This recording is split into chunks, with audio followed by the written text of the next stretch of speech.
everybody, it's me, Abby Charles. Here we are at the Birdcage Theater Opera House and Saloon. Over here, as you can see, we have a poker table. It's not just any poker table. It is the poker table that the longest game of poker was ever played. This game was 8 years, 5 months, and 3 days, and you can find it here in Tombstone, Arizona. The game started in 1881.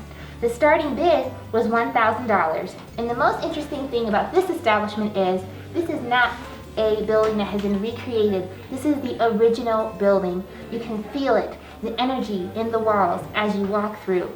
Birdcage Theater is really a gem in our great state 48.